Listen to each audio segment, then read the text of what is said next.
Chapter 8 of Lyrical Ballads 1798 by Samuel Taylor Coleridge and William Wordsworth.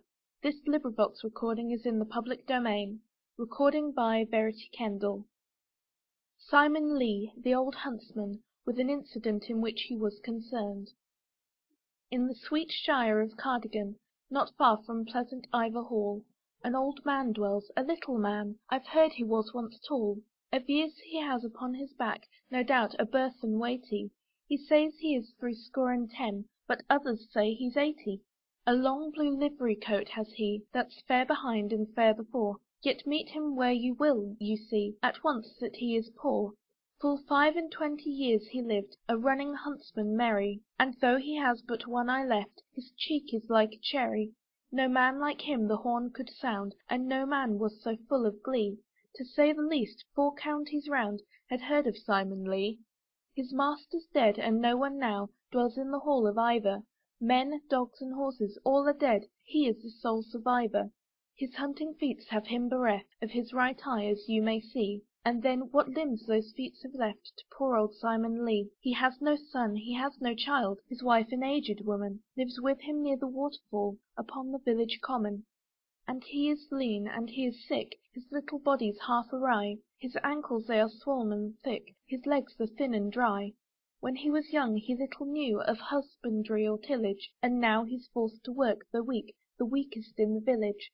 He all the country could outrun, could leave both man and horse behind, and often ere the race was done, he reeled and was stone blind. And still there's something in the world at which his heart rejoices, for when the chiming hounds are out, he dearly loves their voices.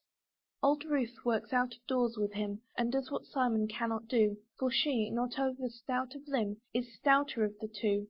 And though you with your utmost skill from labour could not wean them, alas, 'tis very little all which they can do between them.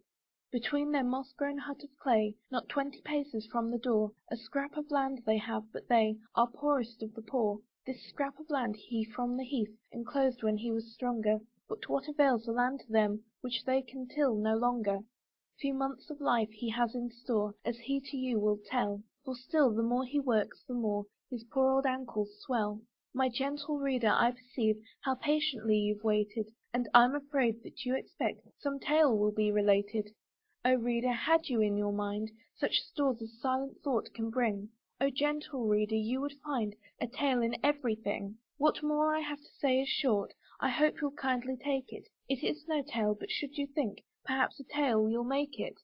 One summer I chanced to see this old man doing all he could around the root of an old tree, a stump of rotten wood. The mattock tottered in his hand, so vain was his endeavour, that at the root of the old tree he might have worked forever. You're overtasked, good Simon Lee, give me your tool, to him I said, and at the word right gladly he received my proffered aid. I struck, and with a single blow the tangled root I severed, at which the poor old man so long and vainly had endeavoured. The tears into his eyes were brought, and thanks and praises seemed to run so fast out of his heart I thought they never would have done. I've heard of hearts unkind, kind deeds with coldness still returning.